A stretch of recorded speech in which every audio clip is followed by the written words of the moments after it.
Bueno, buenas noches. Vamos a comenzar con la clase de hoy, 4 de junio del 2021, pero primero vamos a esperar, como siempre, a algunos compañeros, a efecto de que eh, se puedan conectar y podamos iniciar con la clase, ¿no? Mientras vamos a abrir el material pertinente y nada, nos daremos esos 2 minutitos, ¿no?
Entonces vamos a retomando un poquito, ¿no? Vamos a abrir nuestro Código Procesal Civil y nuestra Ley de Servicios Financieros, ¿no?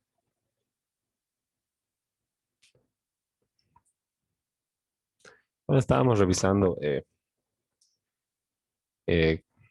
el actuar del abogado, ¿no? En relación a la defensa de los derechos de la entidad de intermediación financiera al momento eh, de intentar la recuperación de los créditos que se constituyen en mora, ¿no? Y por consiguiente, los que hay que reclamar judicialmente. Entonces, si decimos intentar, porque no siempre puede recuperarse el, el monto líquido, ¿no? A favor de la entidad, digamos, ya sea de la averiguación patrimonial, del remate de la garantía, ¿no? A veces existen algunos pormenores que hacen que alguien aparezca en un gravame en el orden de preferidos por adelante del banco, ¿verdad? O que por el monto del avalúo no alcance para cancelar la deuda, ¿no? O que el bien que, eh, bueno, en los préstamos que no son patrimoniales, que no son hipotecarios, ¿verdad? Se otorga igual alguna documentación a efecto eh, de poder establecer la relación patrimonial, ¿no? Y, por ejemplo, ahí otorgan una placa de automóvil y esa ya no está a su nombre, ¿no? Entonces, son cosas que pasan y que evitan la recuperabilidad del crédito, ¿no? Entonces, estábamos justo acá, ¿no? El, bueno, como ya habíamos visto también, habíamos acabado con las gestiones administrativas, entre comillas, ¿no? Que están a cargo de cada entidad de intermediación financiera dentro de esos 90 días que se habían señalado como de plazo para poder iniciar la acción ejecutiva, ¿no? Y entre los que tienen que constar algunas notificaciones que se realizan para poder instar al cumplimiento de la obligación al usuario financiero, ¿no? Si todo esto fracasa, obviamente ya Entonces se pasa a, a realizar las gestiones judiciales para la recuperabilidad del crédito, ¿no? Mediante el proceso monitoreo ejecutivo, como habíamos dicho, ¿no? Con su sentencia inicial, orden de embargo, posterior hipoteca judicial, remate y todo lo que pueda, lo que implique, ¿no? El cobro del monto líquido y exigible del dinero mediante el proceso monitoreo ejecutivo que establece nuestro Código de Procesal Civil en sus artículos 378 y siguientes, ¿no? Ahora, en caso de que una vez tramitado todo el procedimiento y llegada a la sentencia ejecutoriada, no hayamos encontrado algún bien, alguna cuenta, un auto, líneas telefónicas o dinero en efectivo guardado en alguna entidad de intermediación financiera adscrita a la ASFI, ¿no? Entonces, no podemos hacer nada para recuperar el bien. Tampoco, digo, para recuperar el monto otorgado en préstamos y tampoco podemos meterle a la cárcel porque no existe cárcel por deudas, pues, ¿no? La única cárcel por deudas que existe es cuando tú debes asistencia familiar o cuando debes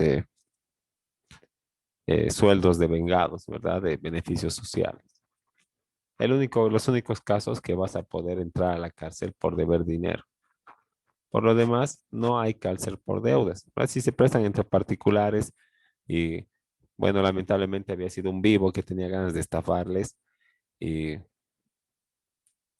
eh, bueno, ustedes les prestan y luego al querer reclamarle no les pagan, hacen el proceso y no tienen nada a su nombre, puede ir a contar dinero pues en tu delante y pasado el tiempo de prescripción y no vas a tener cómo reclamarle, ¿no? El pago o no vas a poder meterle a la cárcel por estafador ni nada de aquello.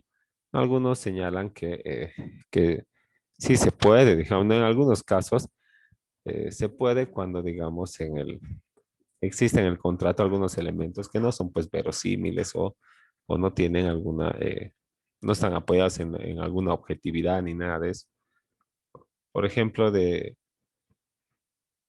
ha declarado o ha establecido algunas garantías que no eran de él, ¿verdad? o, o, ha, o ha señalado algunos orígenes patrimoniales que eran inciertos, que en realidad habían sido inciertos, ¿no? Entonces, tal vez ahí se puede un poco verificar el ánimo de estafar, pero en un préstamo del banco que tú has ido y has dejado tu documentación nada más, agarrado el oficial de crédito, lo has revisado, con carácter previo te ha dicho, "Te falta esto o está bien", lo ha pasado al abogado, el abogado ha revisado, ha hecho su informe de que sí, denle nomás el préstamo, ¿dónde está la estafa? Eh, no existe, pues, ¿no? Entonces, en ese caso de que no se pueda recuperar el crédito, ¿qué hay que hacer? Informe de irrecuperabilidad, ¿no? Informe para castigo, le dicen las entidades de intermediación financiera. Entonces, mediante una cartita, haces este informe para castigo y como eres el abogado externo, eh, fácil sería mandar solo cartas y hacerte pagar por supuestos castigos, ¿no? Por procesos que no has encontrado ningún bien. Entonces, ¿qué tienes que acompañar? Tus fotocopias con tus certificados para que la ASFI, o perdón, para que la entidad de intervención financiera a la que estás asesorando también pueda solicitar que se inscriba a ciertas personas a la central de riesgos en mérito a la documentación o a las pruebas que estás acompañando. Entonces, eh, una prueba, obviamente, es el contrato y las otras pruebas son los certificados de derechos reales, tránsito y conteco de que no tenga nada y de la ASFI de que las entidades de intermediación financiera adscritas a este ente regulador también hayan prestado certificación de que no tiene nada a su nombre, ni una cuenta. Si tiene cuentas, tiene pues un peso, 2,080 centavos. Entonces, el, con estas certificaciones, el abogado lo que va a hacer es el informe de irrecuperabilidad para poder mandar a central de riesgos y castigar en el sistema financiero a esta persona, o a este usuario que al final había resultado ser un defraudador, ¿no? O o que ha hecho que se afecte el patrimonio social de la entidad de intermediación financiera, porque no ha pagado y no hay cómo perseguir el cobro de la deuda sobre otros bienes.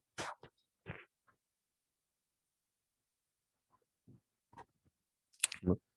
Entonces, se manda esto a la ASFI, ¿no? Bueno, el abogado externo manda al banco, ¿verdad? Y el asesor legal del banco, ¿no? Si recordarán que es el abogado del sector empresarial, ¿no? Se va a encargar de llevar estos, de hacer en mérito a las cartas y a las pruebas, o sea, los certificados, ¿no? Gestionar ante la ASFI la inscripción de estos usuarios financieros en la central de riesgos por 20 años. O sea, 20 años no te van nadie te va a prestar. ¿No? Y también existen otras medidas, ¿no? Como por ejemplo la retención de orden por orden judicial. Eh,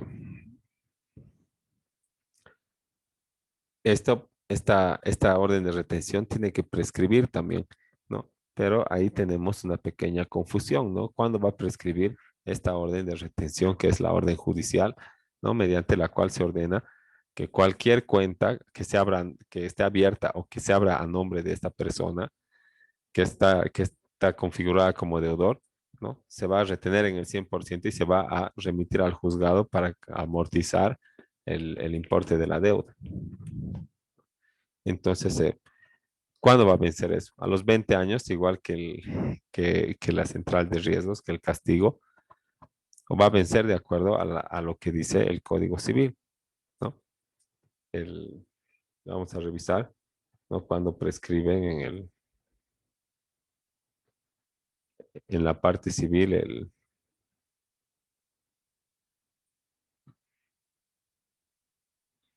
los derechos patrimoniales se llaman. Entonces,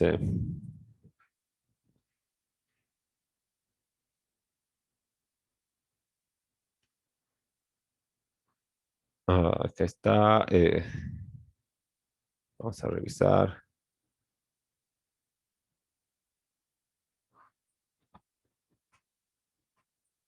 Hay prescripciones bienales, hay prescripciones quinquenales y hay otras prescripciones también, ¿no? En sí, la prescripción lo que es un, existen dos formas de prescripción, ¿verdad? La, eh, la prescripción adquisitiva y la prescripción liberatoria, ¿no? Eh, la prescripción adquisitiva, ¿no? Que hace que tú, por el simple transcurso del tiempo, obtengas algún derecho,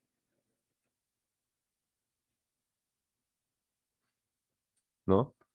Y luego está la prescripción liberatoria, que hace que por el mismo transcurso del tiempo, vos te liberes del cumplimiento de una obligación, ¿verdad? Entonces, estamos ante una figura que tiene como uno de los elementos, digamos, fundamentales el transcurso del tiempo, pero este transcurso del tiempo tiene dos efectos que no tienen bueno, que son totalmente diferentes, ¿verdad? El, la prescripción adquisitiva que hace que, digamos, adquieras el derecho de propiedad, por ejemplo, en en el caso de la usucapión, ¿verdad? La usucapión es una figura que hace que tú adquieras la propiedad porque has poseído, ¿verdad? Un bien, ya sea con título o sin título, eh, o de manera legítima o ilegítima, por el transcurso del tiempo que la ley establece y con las condiciones que la ley también establece, ¿no? Entonces, ahí tú adquieres el derecho de propiedad, prescripción adquisitiva, ¿no? Pero, ¿qué pasa? Por ejemplo, en el caso de las obligaciones y incluso de las obligaciones de impuestos, ¿no? Eh, todos saben que si, o bueno, ustedes ya saben, ¿no? Por haber cursado derecho tributario, que si, de acuerdo al artículo 59 del Código Tributario, si yo, eh, si yo, si no me cobra la administración tributaria los impuestos que no he pagado o que he pagado de manera indebida, o sea, he pagado con errores en el formulario, ¿verdad? O he pagado de menos o me he apropiado de más crédito fiscal. ¿Verdad? Si no me fiscalizan 8 años, entonces ya no tengo que pagar o ya no me pueden fiscalizar porque ha prescrito las facultades para cobrarme, ¿verdad?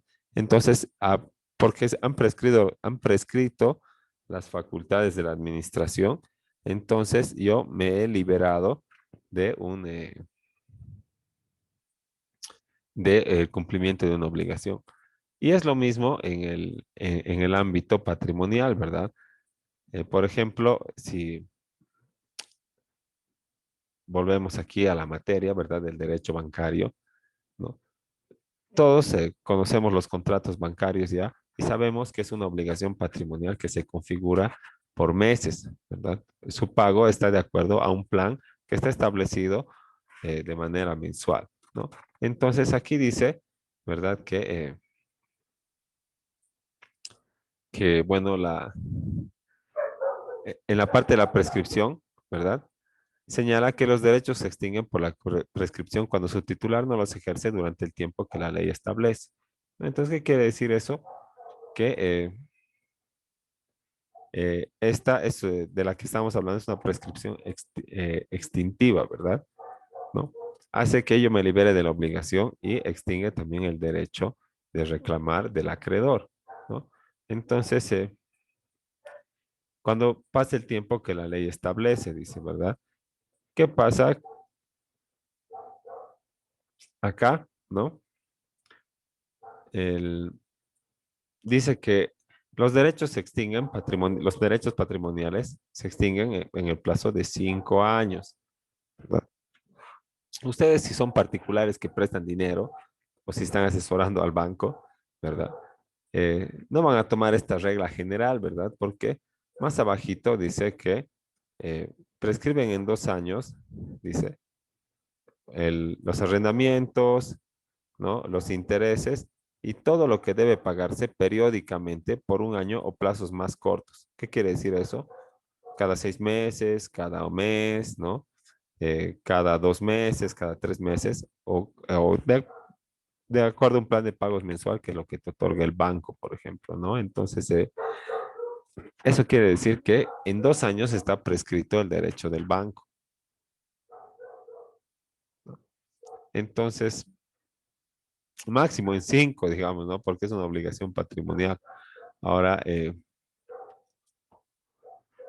¿por qué tendría que durar más de 5 años? ¿Por qué tendría que durar 20 años la orden de retención si solamente tiene 5 años para cobrar? ¿No? Entonces, eso no tiene mucha, digamos, congruencia, ¿verdad? Entonces, el castigo está bien que no te presten por 20 años, pero que te retengan y que lo envíen al juzgado debería durar el mismo tiempo en que prescriben las acciones o los derechos patrimoniales, ¿no? Y bueno, eso solamente como una observación, ¿no? Ahora, siempre que se constituyan en mora, ¿no? El- los deudores, ¿no? Y una vez realizada la gestión administrativa, vamos a pasar a la gestión judicial mediante mediante el procedimiento monitorio ejecutivo ante el juez público en materia civil y comercial del lugar donde se haya realizado el contrato, ¿no? Por ejemplo, si la agencia del banco que ha contratado es en Quillacollo y te mandan a vos el proceso y tú tienes tu oficina en la capital y vas a ir a presentar a la capital, te van a decir, vaya a presentar al lugar pertinente, o sea, eh, se van a declarar incompetentes por territorio, ¿no? Y te van a mandar a presentar allá. Has gastado la boleta porque la boleta de cuantía no te la devuelven, ¿verdad? Porque al momento de presentar tu proceso monitorio ejecutivo, tú tienes que pagar el 4 por 1000, o sea, por cada 1000 bolivianos tú tienes que pagar 4 pesos solo por presentar el proceso. O sea, dónde está la gratuidad de la justicia? Sea particular o persona jurídica como es el banco. No existe, ¿verdad? ¿Y qué pasa si en el caso de un particular has prestado hasta tu último peso y es tu última esperanza de recuperar tu dinero? Todavía tienes que juntar esa plata, ¿no? Entonces, pagas tu cuantía y, por ejemplo, como les decía, te equivocas, ¿verdad? O por quererte ahorrar tiempo y pasajes, lo presentas aquí y te van a decir que no son competentes y te van a mandar a presentar donde corresponde y te van a devolver toda tu documentación original, menos la boleta de la cuantía. Entonces vas a tener que volver a ir a pagar. Y si quieres hacer valer esa cuantía, eso es lo más burocrático, pues, ¿no? Tú tienes que sacar copia legalizada de la boleta en el juzgado, tienes que llevarlo a la DAF y a la Dirección Administrativa Financiera del Consejo de la Magistratura y otras cosas. Y recién vas a poder presentar así esa fotocopia legalizada como la boleta de tu proceso. Pero hasta eso, ¿cuánto tiempo va a pasar? ¿No? A veces, o muchas veces, la mayoría es mejor de tu propio dinero cancelar otra vez el ingreso. Y en el mejor de los casos, él va a admitir el juez, pero ¿qué va a pasar? Te va a mandar con comisión instruida para notificar allá todo, ¿no? Entonces es más o menos lo mismo, ¿verdad? Porque la comisión instruida es una orden, una solicitud de juez a juez para que el juez eh, del lugar donde tiene que realizarse la diligencia, ¿no? Ordena a su personal subalterno que lo realice y luego de realizada esta diligencia se lo devuelve con todos los sellos al juzgado de origen y sigue el proceso, ¿no? Ese es el objeto de la comisión instruida. Entonces, este proceso monitorio ejecutivo, ¿verdad? Que se plantea así por la existencia de un título, una deuda líquida y exigible, ¿no? Y además ya habíamos visto todo lo de la mora y algunos otros elementos. Lo que tiene por objeto es asegurar la cancelación de estas deudas de contenido patrimonial, o sea, con un monto de dinero líquido y exigible, en una tramitación de un proceso rápido, ¿verdad? Y que garantice el cumplimiento de las transacciones. Entonces, antes del proceso monitorio ejecutivo, en el anterior Código de Procedimiento Civil existía solamente el proceso ejecutivo, ¿verdad? No se llamaba monitorio ejecutivo. Y establecía un trámite diferente, ¿verdad? El trámite es demanda, sentencia inicial, pero siempre y cuando no te observen, ¿verdad? Demanda, sentencia inicial, le citan, si presenta excepciones o algo, entonces se abre el periodo de prueba y luego este, sentencia definitiva y después ejecutoria de sentencia. Ahora, tampoco digamos que guay, se ha abreviado increíblemente, ¿no? Igual presentas tu demanda o antes presentabas tu demanda y lo que salía no era una sentencia inicial, se llamaba autointimatorio de pago. Contenía los mismos exactos elementos que ahora contiene la sentencia inicial, pero no decía sentencia inicial, decía autointimatorio de pago, ¿no? Con ese autointimatorio de pago ibas y le citabas, ¿no? Y el demandado podía poner sus excepciones en el periodo que establecía la norma, ¿no? Y si no oponía excepciones o en su caso ponía excepciones y luego se resolvían, el juez iba a dictar sentencia y esta sentencia luego iba a ser ejecutoriada siempre y cuando no sea apelada. Entonces, ¿qué ha pasado? Se ha cambiado de nombre, ¿verdad? el auto intimatorio de pago por sentencia inicial. Solamente se ha abreviado en la parte posterior, porque antes igual tenía que salir sentencia, aunque el, digamos, exista el, eh, aunque igual tenía que salir la sentencia definitiva, eh, aunque esté en rebeldía y había autointimatorio de pago, ¿no? Ahora, cuando no se presenta, ¿verdad? Directo se ejecutó la sentencia inicial, ya no se va a la sentencia definitiva, ¿no? Mientras en el anterior procedimiento, si no contestaba a la intimación de pago con el auto intimatorio, igual tenías que pedir sentencia y después la ejecutoria de la sentencia, no es que se ejecutoriaba el auto intimatorio, ¿no? Entonces, ese es el plazo o el paso que se ha abreviado y que, digamos, hace un poco más cortos los plazos de la tramitación del proceso monitorio ejecutivo, pero tampoco es así, ay, tan corto, ¿no? Y también se ha abreviado la parte de las notificaciones y con la ley 439 se ha instaurado esta parte del registro fotográfico digital, ¿verdad? Y cómo ahora notifican. Vas a la casa, ¿verdad? Que está, acompañas croquis, vas a la casa que señala tu croquis, tocan la puerta, ¿sí? Si abre y no quiere, si abre y recibe todo bien, se saca una foto, se hace firmar y listo. Si no quiere recibir, entonces hace constar el oficial en la diligencia, se lo pega en su puerta por cédula y listo, ¿no? Si no está ahí al momento de que hemos ido a notificar, van a preguntar a algunos vecinos si es que vive ahí, ¿no? Y van a pegar igual la cédula y pues se va a dar por notificado, ¿no? Y si, y si no sabemos dónde vive, no encontramos su casa, no podemos encontrar con la descripción y con el croquis, entonces informe del oficial de diligencias de aquel extremo y notificación por edictos, ¿no? Entonces, luego de la notificación, no lo que se hacía antes, eh, esperar el plazo para las excepciones y sentencia definitiva, ¿no? Ahora se espera el plazo para las excepciones y directo se ejecutoria la sentencia inicial y pasa a la etapa de ejecución. Ahora, este proceso, monitoreo ejecutivo, así que como hemos visto, no es tan breve, pero es breve nomás, ¿verdad? Está caracterizado porque, eh, bueno, en primer lugar y de manera este, importante, es la presencia del título que está calificado como ejecutivo, que hace plena prueba de la existencia de la deuda patrimonial, ¿no? Acá están cuáles son los títulos ejecutivos, entre esos dice los documentos de préstamos devengados, como es este.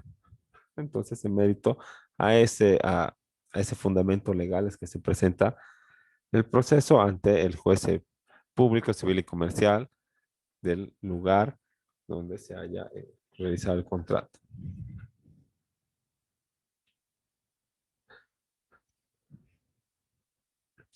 Ahora, en caso de que se recurra o se apele, ¿no? Entonces la etapa de ejecución va a guardar y se va a remitir los actuados pertinentes al superior en grado para que éste, mediante auto de vista, eh, confirme, modifique o en su caso deje sin efecto la resolución recurrida o la sentencia apelada, ¿no? Entonces, ya se nos va a acabar ahorita el tiempo. Quedaremos ahí y en 5 o 10 minutitos nos volvemos a conectar para empezar a ver toda la hermenéutica y el flujo del proceso monitoreo ejecutivo desde el punto de vista de la defensa de los derechos de la entidad de intermediación financiera. Entonces, les comparto el enlace en 5 minutitos y nos reconectamos ahí. Hasta luego.